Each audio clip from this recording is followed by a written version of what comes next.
ar a conversa de redação, está começando agora com Eduardo Costa, Júnior Moreira, e você, ouvinte da Itatiaia, também pode participar dando a sua opinião pelo nosso WhatsApp do jornalismo, que é o 999967074. Mande a sua mensagem de texto com nome, bairro e a cidade que você mora.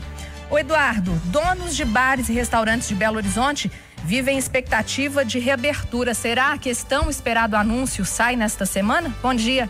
Bom dia para você, para todo mundo. É evidente que não se deve a esta altura imaginar que o repórter aqui vai definir reabertura ou não.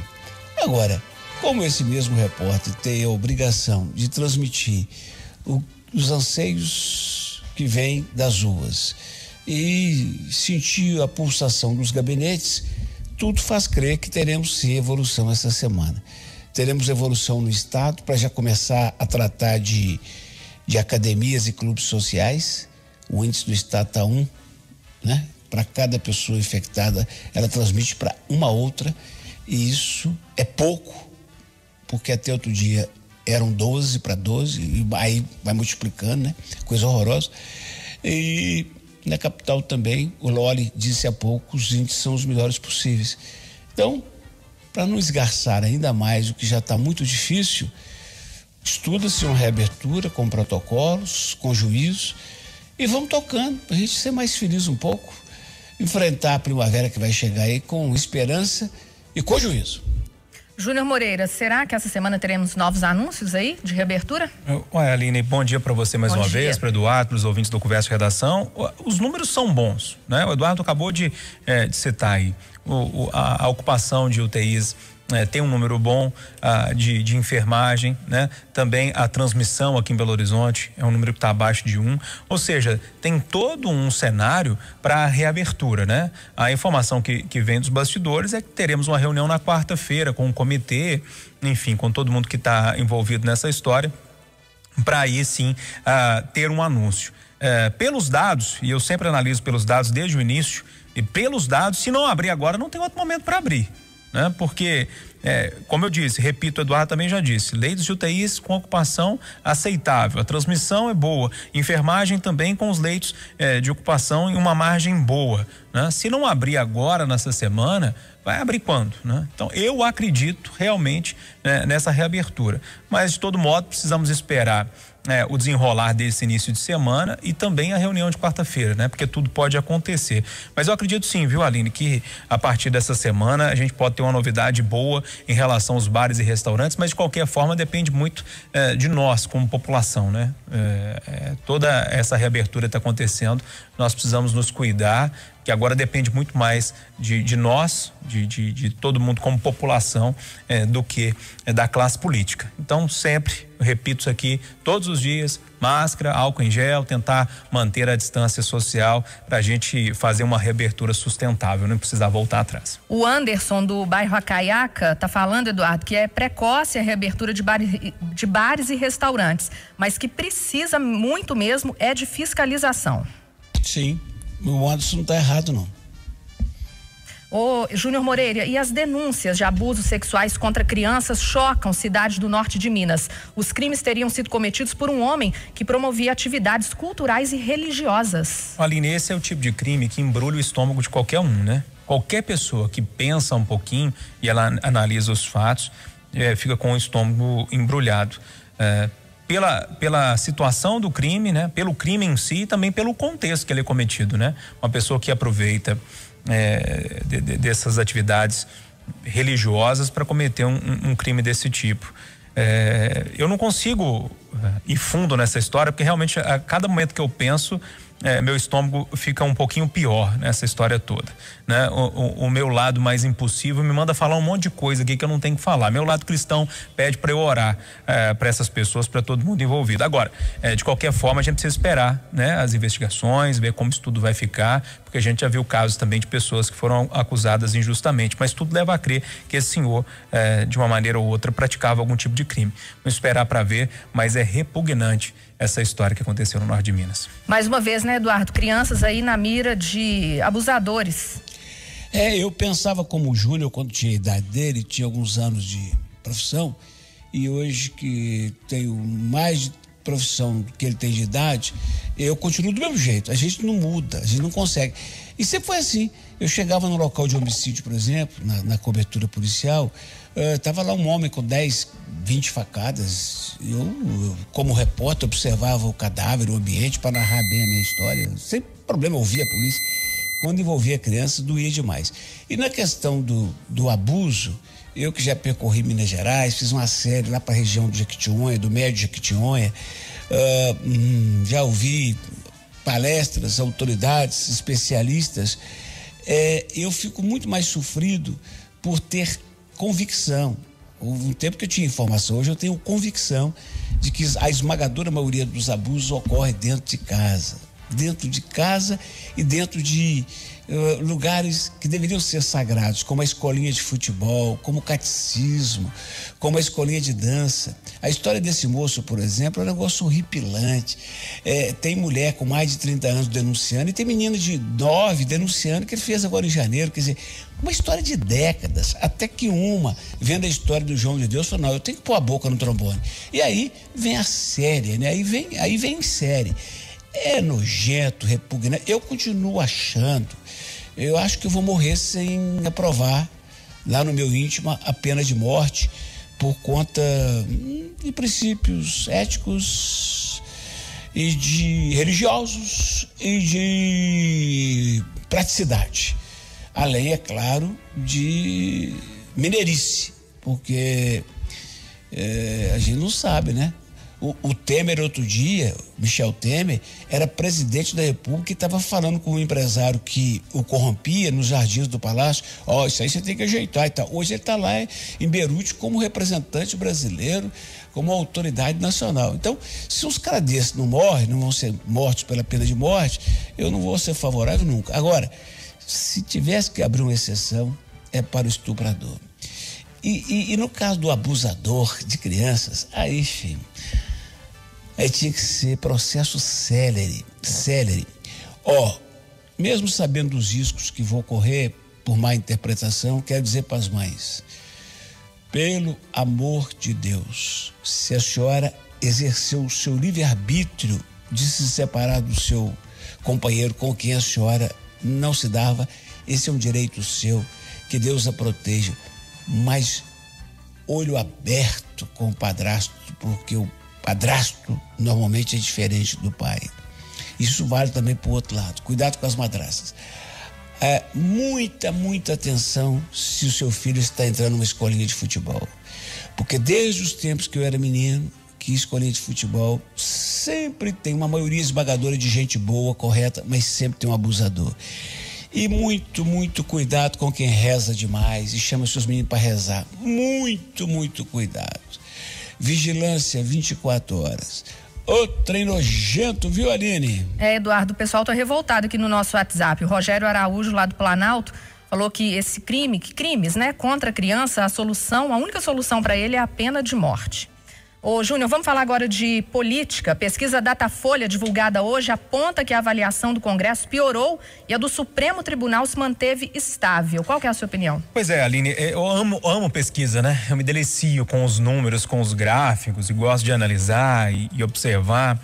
Mas nesse caso aqui, quando a gente fala da instituição Presidência da República, nós temos um nome, né? Independentemente de quem esteja lá, né? Tem um nome que personifica aquela aceitação ou não da população. No caso dessa pesquisa que envolve o Legislativo e também o Supremo Tribunal Federal, tudo bem, é uma análise que a gente pode fazer até para embasar as análises políticas, subiu 5 pontos, a questão da avaliação, ou caiu, melhor dizendo, 5 pontos da avaliação do Legislativo, do Congresso Nacional, deputados e senadores. Na questão do STF ficou ali mais ou menos estável e tal, mas sabe o que não muda muita coisa? Porque quando você avalia um conglomerado de pessoas, é muito difícil, né?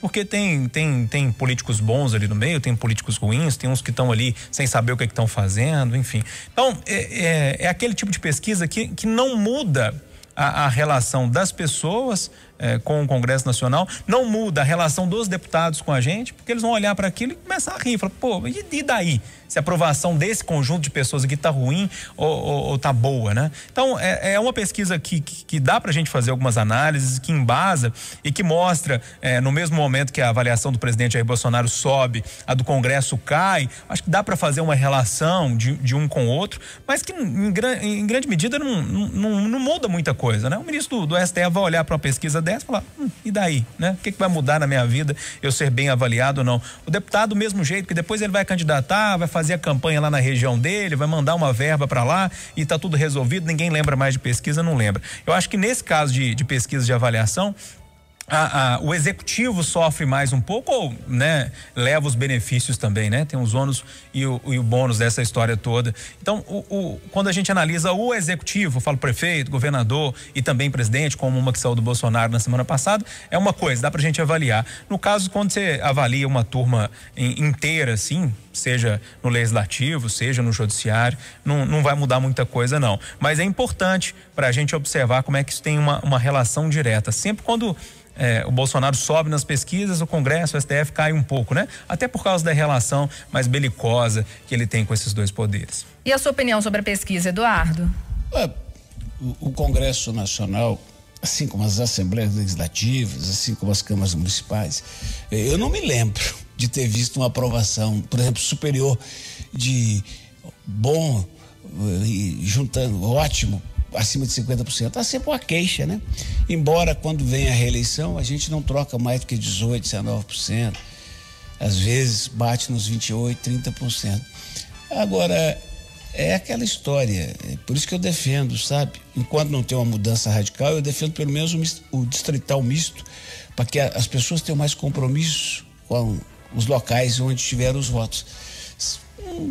Não muda muito na vida de um deputado que tem 700 municípios dos 853 de Minas votando nele.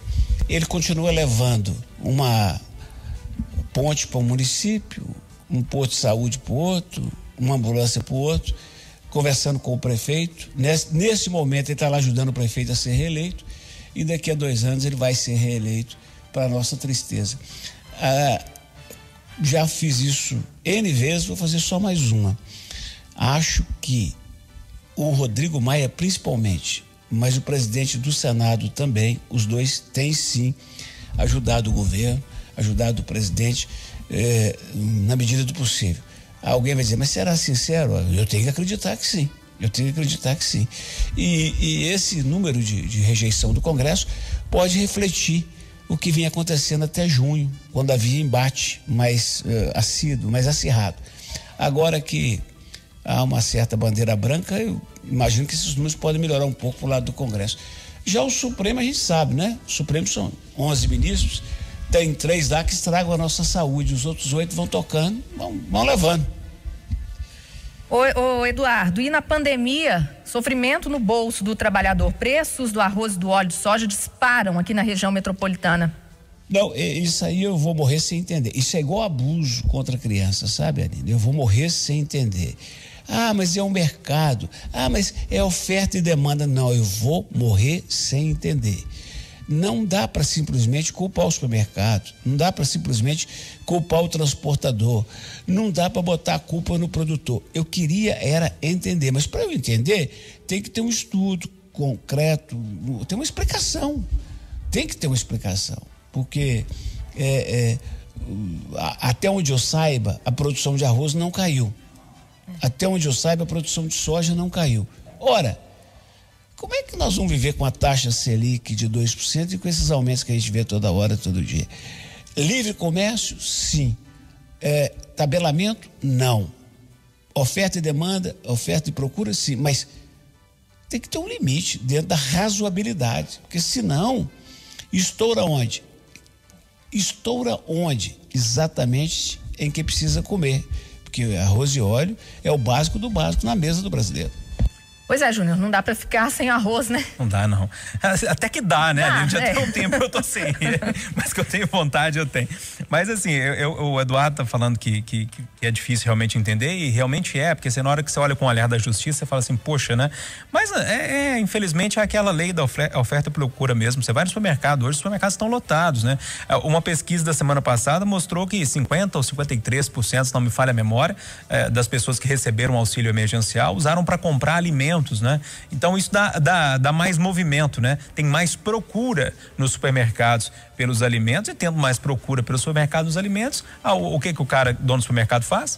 Vamos levantar o preço, tá todo mundo procurando e buscando aquele mantimento, aquele alimento, é mais ou menos por aí. Mas eu concordo com o Eduardo, tem hora que a gente fica um pouco triste, né? Porque num momento tão difícil desse, tem muita gente que se aproveita e coloca os preços lá em cima. Mas infelizmente, se as pessoas param de comprar, daqui a pouco o preço cai, né? É assim que funciona. Infelizmente. O Eduardo, aproveitando aqui que a gente está falando de comida, hoje é celebrado o Dia do Pão de Queijo, a iguaria mais mineira de todas. A gente gosta de um pão de queijo, né, Eduardo? Agora falou minha língua, né? Depois de uns 2 meses aqui de confinamento, eu fiz um exame de sangue e deu umas alteraçãozinhas. As meninas me impuseram aqui um regime de mais frutas e menos pão de queijo. Eu melhorei um mês ou 2 e voltei. Elas não desconfiaram ainda não, mas eu sei porque o cinto aqui diminuiu um buraco. O trem tá pegando de novo. Mas é que amanhã da gente fica muito melhor com pão de queijo ali. Eu e o Júnior já falamos de pão de queijo aqui hoje, conversando. É verdade. A gente tem uma mania aqui na redação de manhã, que é buscar pão de queijo para comer, né? E o pão de queijo eu posso comer, que é um pouco menos prejudicial do que o pãozinho de sal comum, né? Mas é interessante como é que o pão de queijo é uma coisa bem mineira mesmo, né? Eu lembro da última vez que eu viajei, eu fui até a Bahia, Eduardo, você já deve ter passado por isso. Cheguei no aeroporto lá na Bahia, pedi um pão de queijo, falei, mas é isso que é o pão de queijo, né? É impressionante como é que nós aqui em Minas sabemos direitinho ali a medida. Nós não, né? As nossas mães, enfim, sabem direitinho a medida de um bom pão de queijo. E o pão de queijo eu vou contar uma história pra vocês, né? Ele quentinho de manhã ali, com um cafezinho passadinho na hora, hein? Tem nada melhor. Meu Deus do céu. Ô, Eduardo, rapidinho aqui pra gente fechar. A pandemia tá agravando a situação de conflitos entre vizinhos. O povo tá brigando, Eduardo. É porque estão ficando mais perto, né? E aí expõe essa falsa cordialidade brasileira. Tá todo mundo com muita raiva, tá todo mundo com muito ódio. Teve um caso, São José do Rio Preto, acho que é isso, interior de São Paulo. Uma personal trainer estava chegando para visitar a mãe, a vizinha estava filmando. Era um corpão bonito, ela devia ficar feliz, né? Ela apelou, falou, o que vocês estão filmando? A vizinha falou, porque nós queremos. Mas quem mandou? Não, porque nós queremos. A vizinha falou com o marido, vai lá dentro e busca a faca, mais uma vez. Isso aqui era a mulher até matar, ali. Gente, é porque o mundo tá meio doidão. Nós estamos precisando de rezar mais, amar mais, Aline. Ô, Júnior, e essas brigas aí na pandemia? Ô, Aline, vida em condomínio é uma coisa dificílima, né? Eu acho que todo mundo já passou em algum momento alguma raiva com algum vizinho e tal. Mas nesse momento que as crianças estão em casa, os pais não dão conta de segurar essas crianças quietas, elas precisam ter atividades. As crianças estão, né? Movimento todo, e é velotrol pra lá, e é pulo pra cá, e criança adora correr, e é cachorro deitando, virando, aquela confusão. Olha, a pessoa precisa trabalhar e concentrar no andar de baixo, passa um pouquinho de aperto, né? Agora, tudo é conversado, eu acho que tudo é com um pouco mais de calma, mas a pandemia trouxe um estresse também para todo mundo. Eu acho que isso acelera, de uma forma ou de outra, todas as situações envolvendo a vida em condomínio. Mas, turma, respirar fundo, né? Respirar fundo mesmo, de uma forma.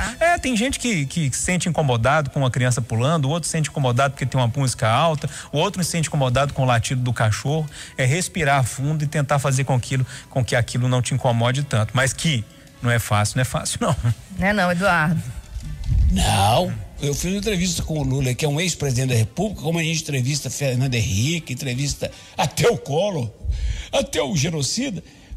Até hoje, sexta-feira de madrugada eu estava escutando o Júnior explicando para o ouvinte. Não é porque ele é petista, não. Aline! Oi, Eduardo. Tenha um ótimo dia e não deixe de olhar para o céu, que ele está lindo hoje, viu? Vou olhar, pode deixar. Vambora então. Vambora, abraço. O sinal eletrônico vai marcar 9 horas em Belo Horizonte.